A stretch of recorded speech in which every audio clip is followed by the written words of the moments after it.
Okay, we are live. Yes. Such power. Please stand. Who would like to do our pledge today? Which greeter would like to do that? Lynn or Noel? Noel. Would you like to lead us in the pledge today? All right. I pledge allegiance to the flag of the United States of America, to the republic for which it stands, one nation, under God, indivisible, with liberty and justice for all. So take a few minutes and greet your fellow table mates, Rotarians, and say hi. Yes. I would. Oh, you're and then we'll introduce guests when everybody's settled. So you're the other greeter, right? So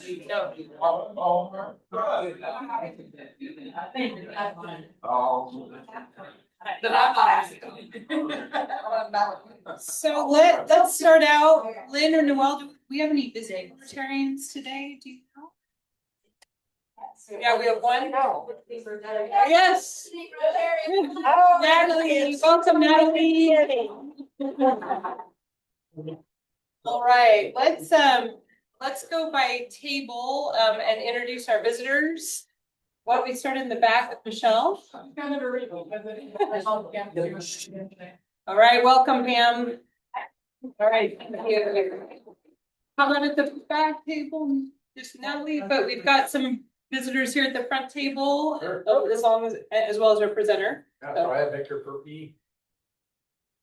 I have Victor Purpey from Thompson Sanitary. He's our operations supervisor. And Amy, are you going to introduce our speaker? Later. Later? Yeah. Otherwise, that's all we have at our table. Yeah. And I'll add that Victor and Dr. Wolf worked together this summer on the project she's going to talk about today. So how about no visitors there? Doesn't look like we have any here. All right, Diane, got a visitor? I'd like to introduce Jamie Russell, and she's going to talk to us about Shop with a Cop, I think. Yes, all right. Okay. I just wanted to remind everybody, this is our last week in November that we're meeting, so there's no program next week because it's actually on Thanksgiving. But I wanted to remind you that it's Foundation Month.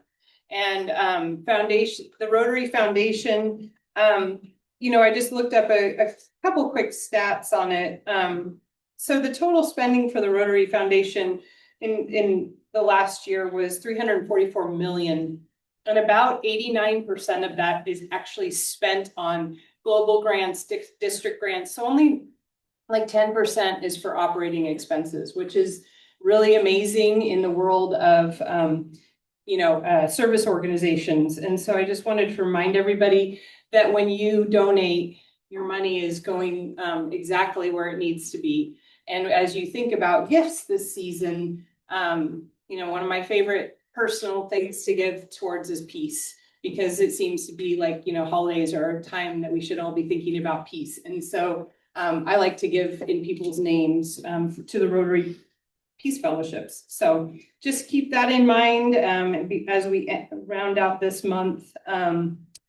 And then I also wanted you to, for everyone that doesn't know, it's really helpful to follow our Rotary social media, because I find out a lot of things that Rotary is doing, because I don't always have time to read the magazine. I don't know about you, but if I get it in short little snippets, so Rotary International has Instagram and a Facebook page, and so does Discover Rotary. Those are my two favorite ones.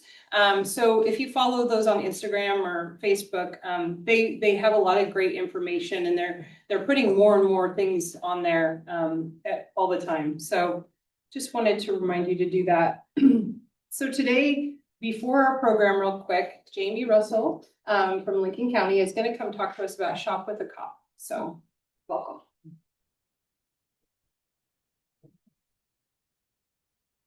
Thank you, Amy, and Rotarian members. A lot of familiar faces, some new faces. For those who don't know me, I am Jamie Russell. I work for your Lincoln County Sheriff's Office. I'm proud to say going on 34 years with the office. I do have a retirement date, but I won't disclose that quite yet. But I can tell you, I'll be here one more time to make this announcement, and then we'll have somebody else. So it is always a pleasure for me to get to come and talk about a program that our office and all of your local law enforcement is involved with. This is an annual event. It's our Shop with a Cop program that Walmart here in Newport hosts for us every year. We've been doing it for a lot of years. I, again, have been involved for, I'm gonna say 20 plus years, maybe closer to 25. It is a program that is incredibly valuable to our community and kiddos who are part of the DHS system, unfortunately, a lot of which who have had very negative contacts with law enforcement and trauma in their life, which then requires a law enforcement response. So this program, this day, Saturday, December 6th, always the first Saturday in December, we get together as a law enforcement community. DHS coordinates with their kiddos. And last year we had 107. I can tell you this year, this is the biggest number I've seen yet. It makes me a little nervous, but they have about 140 kids, which is very sad. We have, I think, as you probably have seen, we have seen a pretty big increase since COVID with those numbers. They've slowly been going up, up, up. And this year we're up to about 140, which is a lot. But I can tell you our law enforcement community is totally invested in this program and will do anything to be there that Saturday bright and early. I have people there at 6 a.m. on a Saturday to Walmart to welcome these kiddos. Each child gets a $75 gift card to Walmart to shop with a cop and buy whatever it is that they would like to spend their money on. We use the opportunity to encourage them to think about family members, maybe close friends, but at the end of the day, what they spend it on is what they spend it on. We have a hard time telling a kiddo no. So I have staff that stand at the front of the store, and if the bill goes over to $75, we have some more money to add to it. That's just, it's a fun thing to do, and saying no is hard. We have enjoyed the partnership with DHS. This year we have kiddos under the age of 12 months all the way up through the age of 25. So it is generally an opportunity for us to get to know these kids better. Sometimes we can tell right out of the gate that there's been a negative interaction at some point. So again, it gives us the opportunity to really talk to these kids at their level, make them understand that we too are human and we want to see them as, a valued member of our community, even at 3 years old or at 25 years old. So again, a great opportunity for us. With that comes my annual ask of all of you very gracious members of our community. Again, this is all through fundraising efforts such as this to raise the money for that. Again, $75 per gift card for these kiddos. Sometimes it's over 75, depending on how well the math is done. And your members have always been very, very gracious to our community and to this program. And so I'm again here today to ask for that continued support in a financial contribution, whatever that may look like to you. Happy to answer questions. Yes, Mark. I'll pledge $100. Oh, thank you. I'll pledge $100. Keith is not here yet, and he will be here, but between us, we'll pledge 500. So Thank you very much. Wow. How about, anybody interested in 100? Yeah. Mark, you wanna? Not writing down. I'm gonna do 2 kids. Jamie, can I ask you a question? Absolutely. If I've got a busy Saturday, but if I wanted to help out, how can I help out? Absolutely. I have, our cops are the ones that are doing the shopping, and when I say cops, we have firefighters, we have law enforcement, we have Coast Guard from Depot Bay and Newport. But I also have a lot of my support staff that are wrapping the presents. So the kiddos that pick out packages, if they want to have them wrapped or put in a nice gift bag or bows or sparklies or whatever they want, we're happy to do that. So we always have space for people to come in and help with wrapping or putting gifts in a bag with tissue paper and that type of thing. And what hours again will you be here? So we start setup at 6 a.m. We do a briefing at 6:45 and our first round of kiddos, which is about 25, showing up at 7 a.m. Okay, thank you. Thank you. All right. How we doing, Mark? It's a big list. It's like Santa's list. Thank you again, Thank everybody. you so much for coming. But maybe the year after this, you might be doing this from somewhere else. Just kidding. Somebody else. Somebody else, okay. Okay, It's a suggestion. We don't know that we got everybody. so Okay. we Put the list over there, we're walking the hour. perfect. Okay. so we'll leave the list up front. If you guys, before you leave, just check and make sure your name is on there. And if you want to add, you can add more. So, all right. Well, thank you so much. It is a truly awesome project and we appreciate everything you all do. So,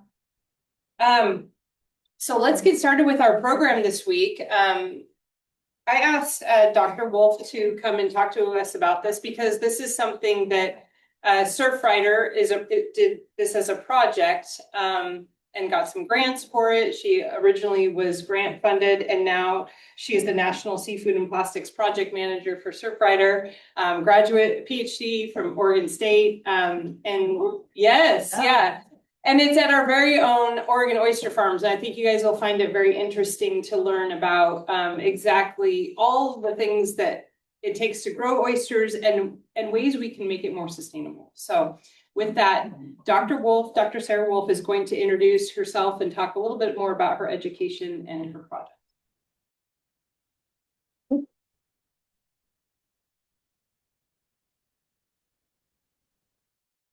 Can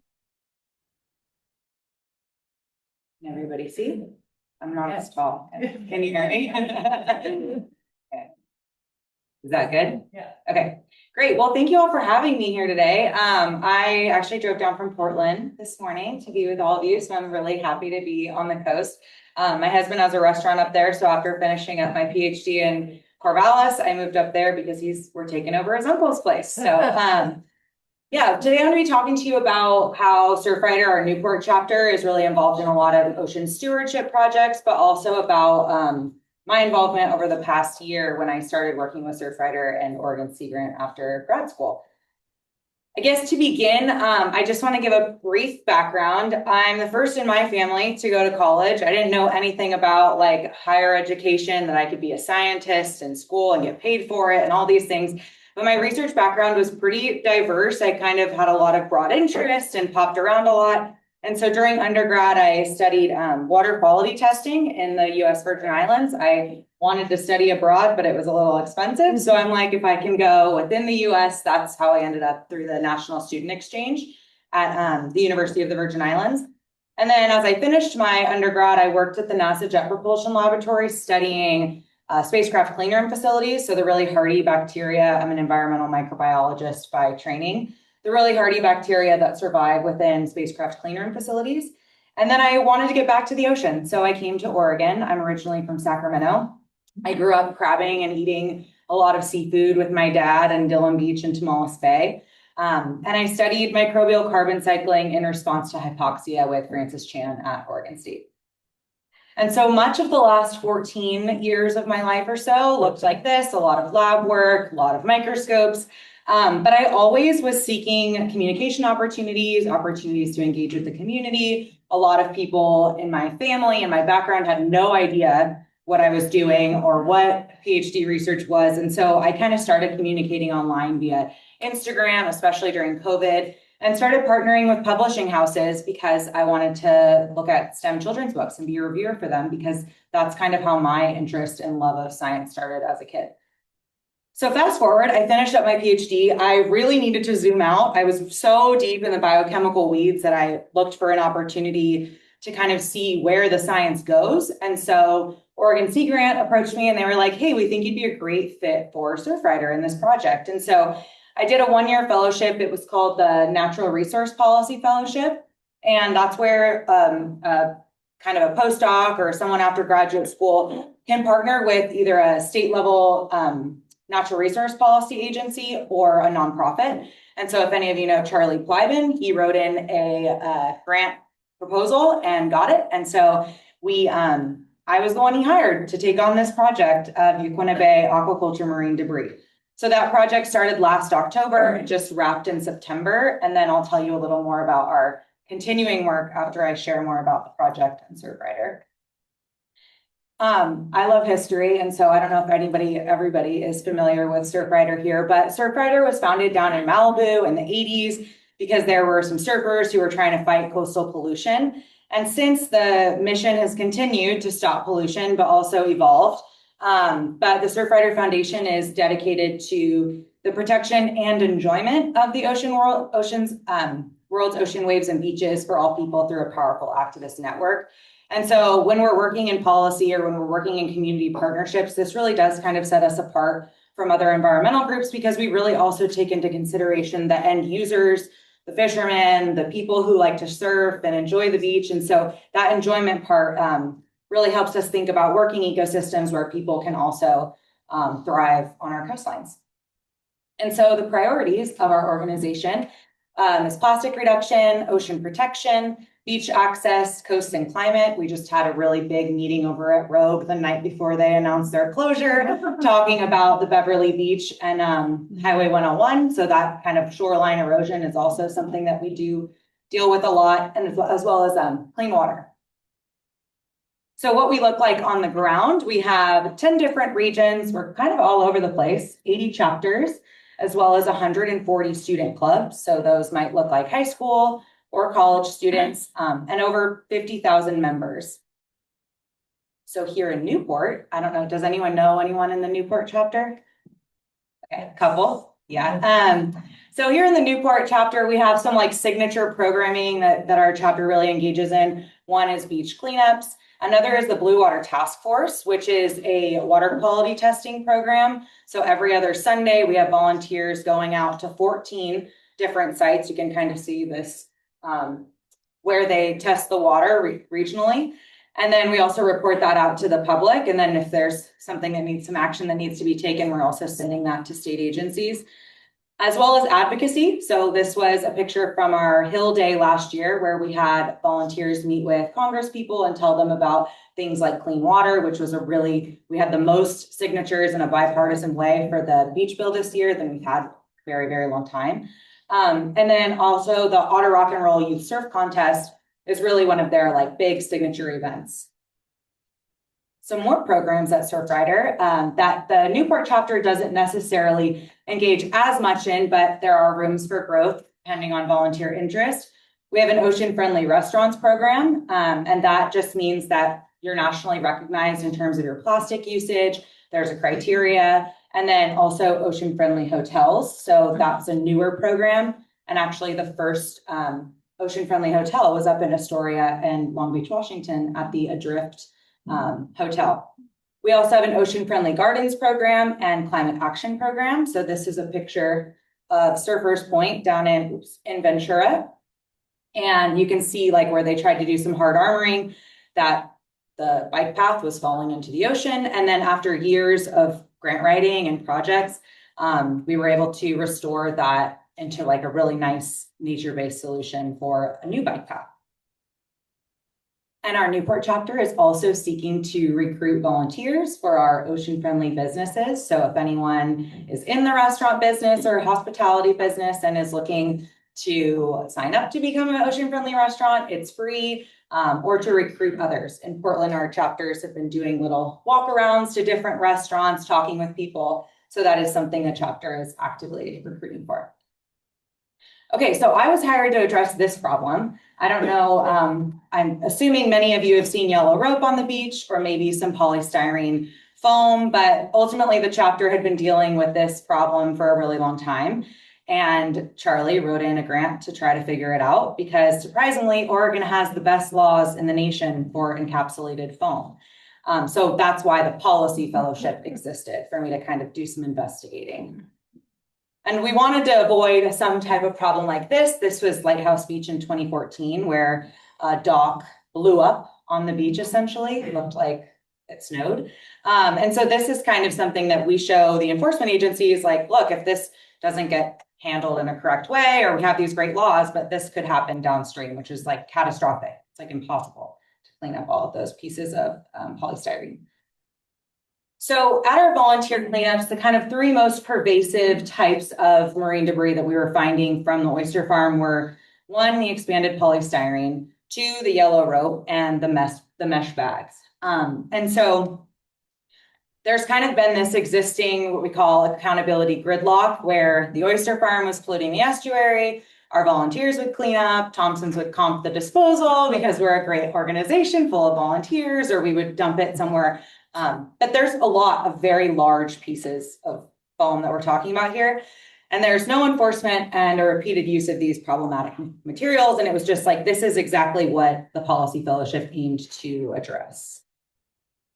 And so I looked at this through kind of 4 angles: policy analysis, and I'll tell you more about each of these. The cleanups, also utilizing storytelling when we were kind of in our own gridlock this past year, as well as looking at innovation for new ways of doing this type of business and best management practices.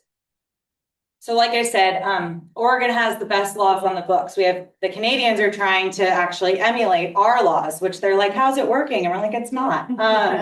So technically, any polystyrene floating on a waterway in Oregon is supposed to be encapsulated in something. It can be as thin as kind of this like shrink wrap, but obviously the Oregon coast is like a really volatile environment, so that doesn't last very long. And once we have a puncture in that wrapping, there's actually an invasive isopod that now burrows in and can break up those foam pieces at a much, much faster rate than previously.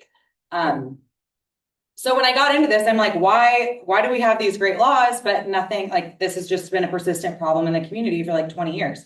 Well, shellfish regulation is very complicated, which there's about 7 different agencies that regulate every piece of the puzzle. And it's hard because there's not a lot of communication between the agencies. So I was this is ultimately what I felt like the entire time. I was like, it's this person's problem. It's this person's problem. It's like, talk to this person. Okay, well, then I don't get an email back. So it was really hard to figure out like we have this law. It's the Oregon State Marine Board.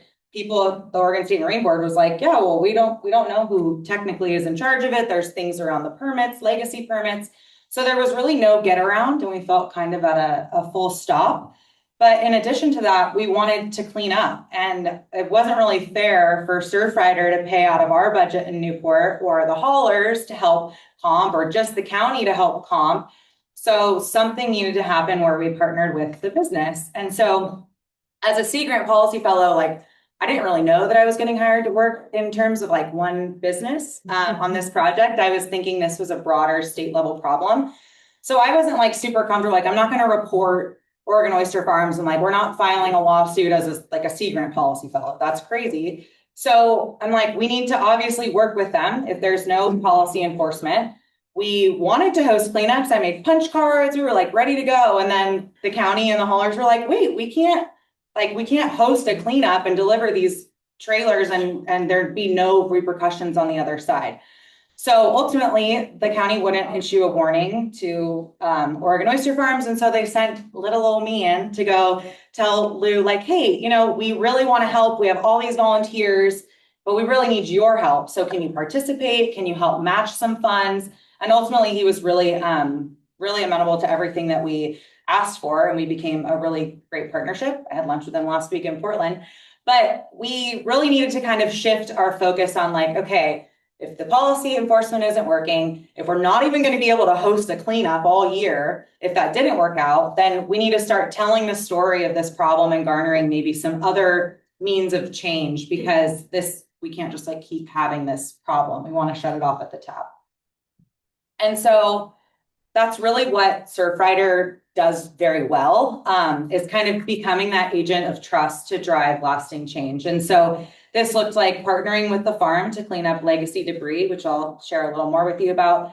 And then I was just talking to Amy, like community pressure is often a lot more powerful than regulatory pressure. If you have one guy from the ODA coming once a year, but if you have a bunch of neighbors popping in who just cleaned up all this yellow rope, like that's a lot more convincing because that might influence your bottom dollar. Also trying to change the culture at the farm was a big part of it. Like my husband has a Hawaiian restaurant. We brought like a bunch of food down and fed the workers. And we were like, hey, can we put grates over the floor so there's not gaping holes in the runway where we're spraying yellow rope into the river? And they were like, yeah, sure, we'll do it today. And like as simple as that, just building that relationship really, really helped this project move forward when we weren't sure that it would. So it really comes down to increasing the social license to operate.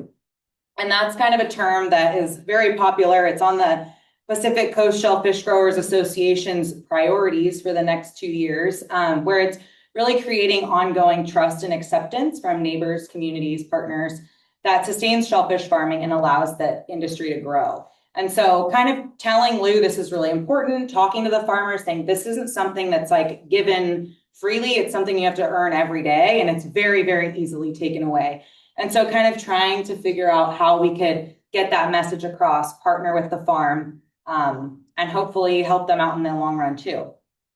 So we did a couple cleanups and we cleaned up a lot of debris, 9.3 tons of debris in 2 days and 4 hours. Yeah.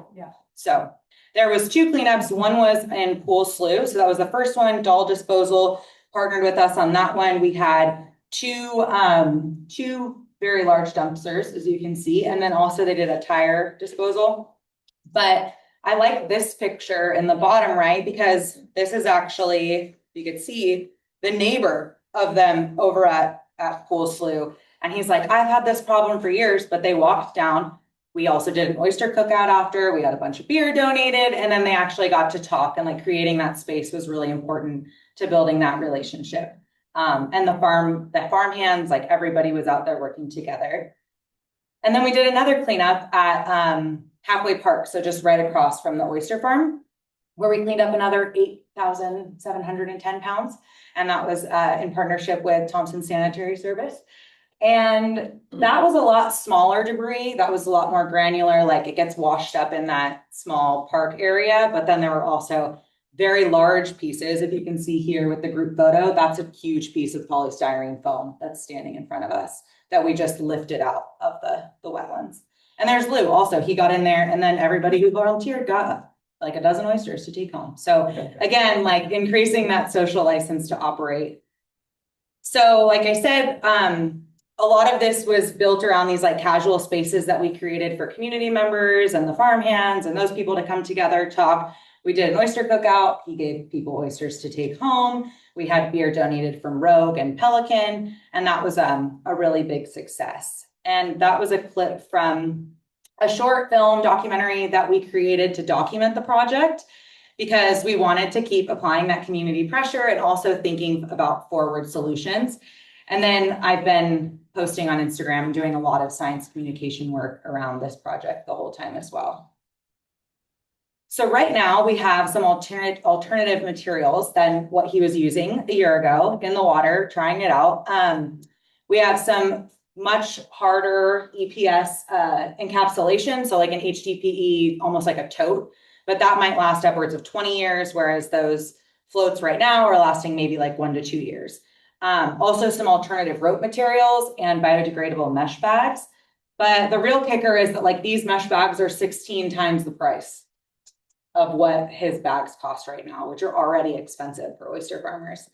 And so looking ahead to what I'm doing now that I got hired on with Surfrider is looking at sustainability and affordability, like partnering with the industry, because this is obviously a pervasive problem. People would like to use better materials if they were affordable.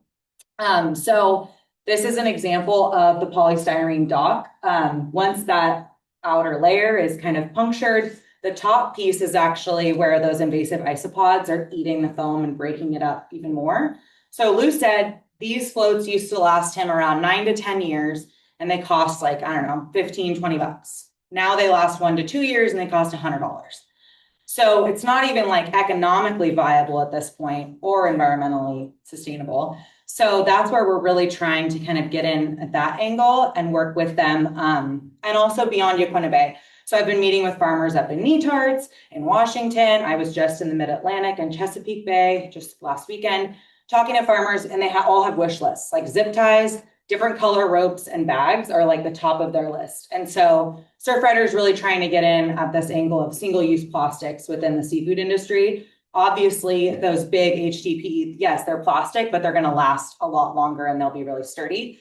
But the single-use stuff is really where we'd like to make a really big difference.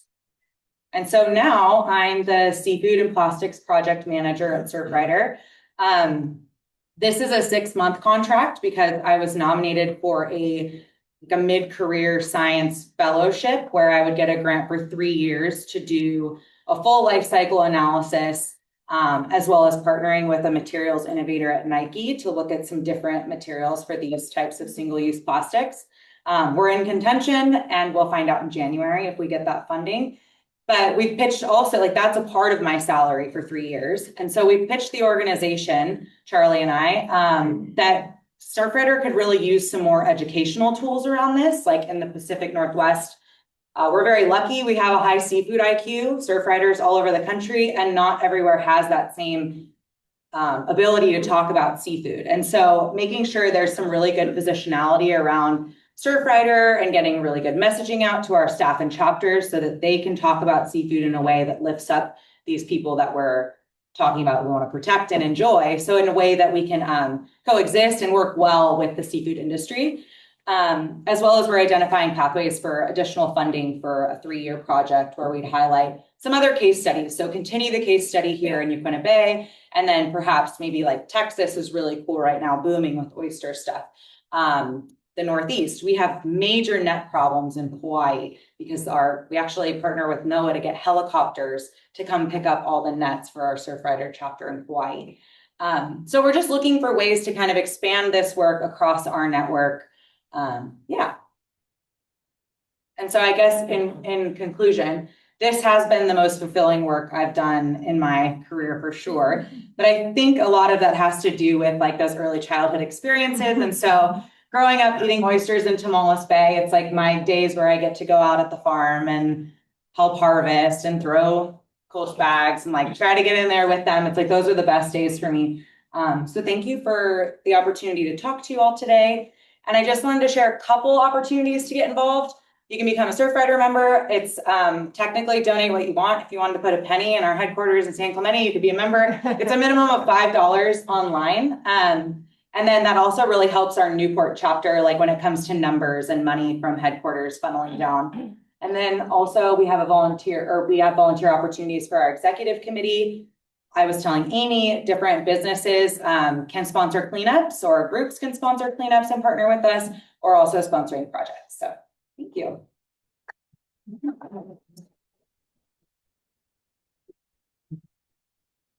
Anyone have any questions? Yeah. I need to give you my business card. I have written a business case. I'm also a professor at Washington State University, go Cougs. And I've written a business case for Organized to Farm, so I want to connect with you. Yeah. Can I do my announcement real quick? No, wait, let's do that. Yeah. I bet I have a question. You have a question? We work together. She's preaching to the choir here. Not a question, but a comment. About a week ago, I picked up a $5,000 check from the Celeste Tribe for something that we're doing with Lost in Community Clubs. Year before that, I picked up a $10,000 check on behalf of our Rotary Club to do some water stations here. I have been trying to get the attention of Surfriders because there's money waiting there. I could help you get that money if you're willing to work. That would be fabulous. Thank you. Yeah. Any other questions? Well, if you want to stay up here for a second, So I was telling you about polio. So because as a gift to you for being our speaker, we are going to vaccinate 50 children in your name against polio. So, and we have one for Charlie too. He Awesome. wasn't able to be here today because we switched the date. So, but I Great. just want to thank you so much for coming today. Yeah. As a microbiologist, I love that. Thank you. Yeah, I also have a quick story about Charlie because Surfrider has really changed, not changed, but expanded their focus and really trying to turn off plastics at the tap, like you would say. And a lot of that came during the global recycling crisis in 2018. And I remember Charlie and I having conversations because Charlie lives here, but he is actually advocates on the state's behalf. Senior policy, yeah. And he and I remember having a conversation. We were camping during 2020, we decided to go on a road trip for 3 weeks because our kids weren't in school. And we went to national parks. And I remember walking around one of our campgrounds because Charlie had called me and we talked for an hour about plastic pollution and what are we going to do about this, Amy? And how are you going to get to the, the Oregon Senate and the policies? And so we've had a lot of conversations, and out of that, Newport has generated a lot of what's happening with the plastic pollution statewide in our Recycling Modernization Act that I've presented on. And he has constantly pushed me into getting involved and talking about it. And our new state materials came out in July, and it's all developed by Central Education for the Recycling Modernization Act. And so that all the flyers look the same for the state of Oregon. And they came out, and under the description for plastics, it said, we're adding round containers. And I got a phone call from Charlie, and he's like, this is not accurate. He's just, and I'm like, I know, Charlie, I don't know what to do. And he's giving me all these examples because honestly, I don't buy a lot of plastic. And so I didn't even know some of the containers he was talking about that are square that qualify under the Recycling Modernization Act. So because of Charlie, I advocated and got it changed for the state of Oregon. So now it says tubs. So I just want to thank Charlie for that. And he knows he's got my number. And so it's really cool that a lot of this is happening in Newport, and I just so appreciate, I think, your guys' approach to working with people instead of finding them, and a lot of them don't have time to figure out solutions. They're just using what's available. And so I just really appreciate what Surfrider's been doing and really putting a lot of money towards that. So thank you again. Yeah. Okay, let's move to announcements. Yeah. Thank you, Amy. You will see on your table, and I'm doing this on behalf of my doctor's office, the Seal Rock Garden Club's 2025 Holiday Green Sale. Original wreaths and swags, beautiful table arrangements, silent auction. It's next to the Seal Rock Fire Department.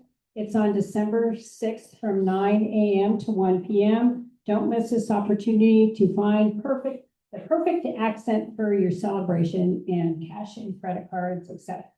Okay, cool. And I think, yes, we have, go ahead, Mark.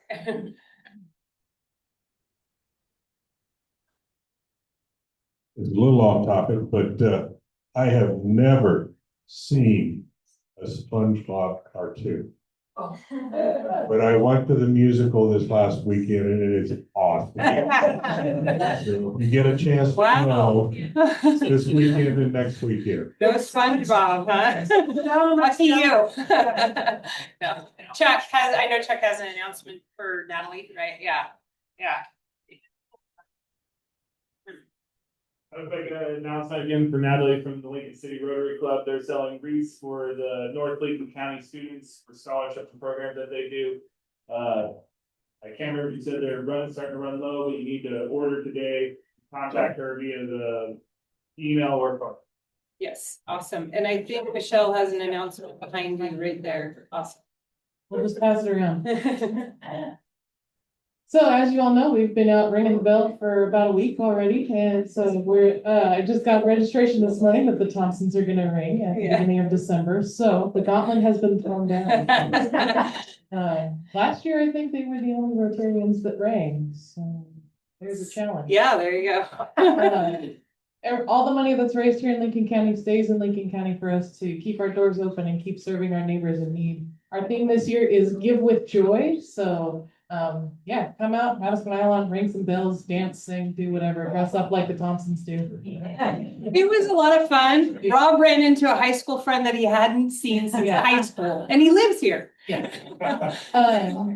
There are opportunities all over the county to ring, so let me know where you want to go. The cards aren't out this week, I think, because Brian keeps them with him, but register to ring.com. You can go on, pick your location, your time, your date, all that. And it sends automatic notifications and reminders then. Also, our Angel Tree program, we are still accepting applications through next Wednesday, the day before Thanksgiving. So we already have well over 100 families that have requested assistance with Christmas. We are now in our Angel Tree warehouse and we need help with the sorting, packing, and preparing all the toys. We'll need help with, if anybody feels like they want to help review applications, it's a really simple process. My mom is chugging away on them as fast as she can, but there's a lot to go through. So if you have an hour or two that you can sit at a computer and look and make sure all their documents are in order and everything, then we can get those tags out to the community. We have lost a few of our very significant Angel Tree locations, which is where we put the tags on the trees. I do need to get some to our tree market because they've asked for some, but if anybody has a business where they'd be willing to take some tags, give them like for the employees or your customers or clients or whoever to buy these gifts for these kids, it would be huge because we've only been able to get a few dozen over to Walmart, and so far that's really it. I have 2 others that I need to deliver for, but nowhere near the numbers that we need for the amount of kids that need assistance this year, so, and seniors. So please, if you're willing to host an Angel Tree, help with Angel Tree, ring the bell, any of that. We also have an option for virtual red kettles, so it's a lot easier. You don't have to go out and stand in the cold, the wind, the rain. You can just send the link out to your friends and raise money that way. Lots of options, just let me know. Thank you, Michelle. I also want to remind, before we have another announcement, remind everyone to, John sent out the link to sign up for the holiday party so we can plan how many people are going to be there, how many kids are going to be there, $25 for White Elephant gift exchange.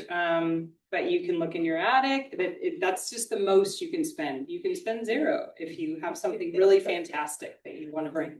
And I need some help at the Christmas party. I'm looking for a Santa. I need a Santa, and I've already asked people, and everyone said no. I just need, just for a little bit for the kids. $10. We have the costume. It's, yeah. The costume. Yeah. We have the costume. So could somebody Santa? Okay. Jeff. All right. I love how everyone's pointing fingers. Let me know. All right. And I also want to thank everybody who has signed up to serve at the 60+ Center this weekend and help Julia with preparing food. Thank you so much. Yeah, it's amazing. I went on there to look at and I was like, wow, you guys are full. And then some. And then some. So it's going to be a great event. Any other announcements before we move on to Happy Bucks? Okay, we have 5 minutes. I'll start off the Happy Bucks. Our oldest is going to be 23. Jillian's going to be 23 on Thanksgiving. And we're going to go celebrate her. But I'm going to give $100 towards my Paul Harris. So, yeah. Sorry, she's always a little.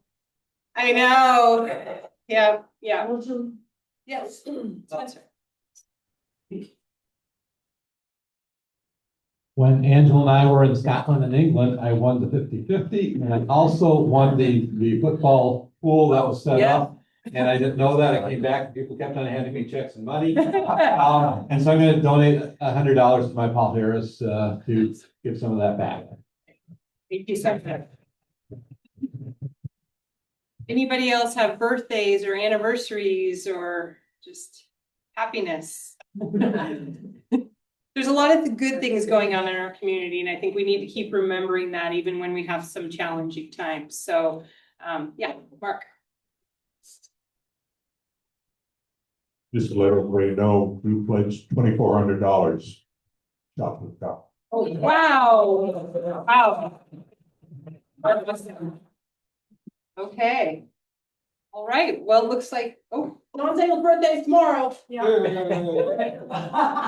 are you 30 again? I'm happy. How are you? I'm 62 or 63 happy. Very Mark and pick. How about 65? 65. Wait, your birthday's tomorrow? This is good information, because we have a booster banquet. Yeah. John?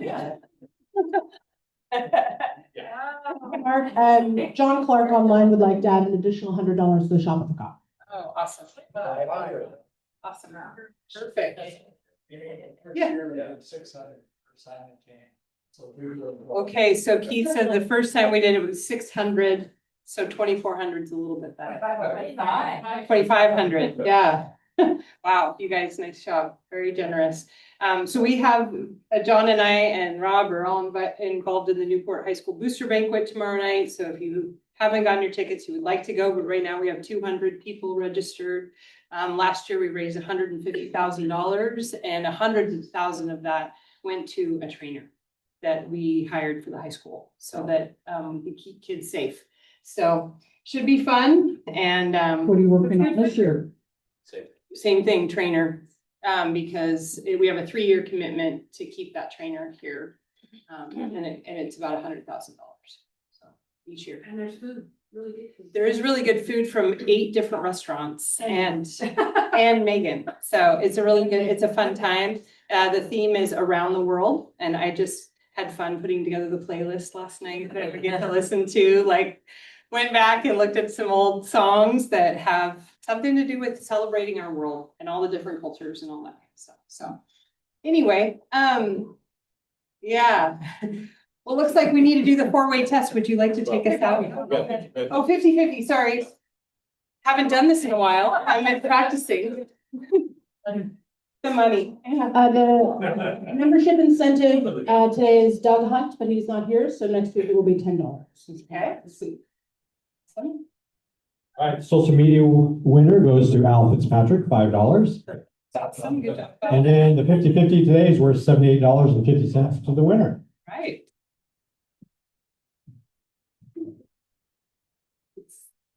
Yeah, ladies. It's exciting. Okay. Guy Power. All right. Okay, how about we go out with the 5-way test? Can you do that? Lynn? Yeah, you're a greeter today, right? Okay, so usually the greeters, you guys cover the pledge and then the 5-way test. So if you just lead us through the 5-way test, we will follow. I will be happy. First. Second. Is it interest all concern? Third. Will build goodwill and better friendships. Fourth. Will it be beneficial to all concerned? Fifth. Is it fun? All right. Thank you all.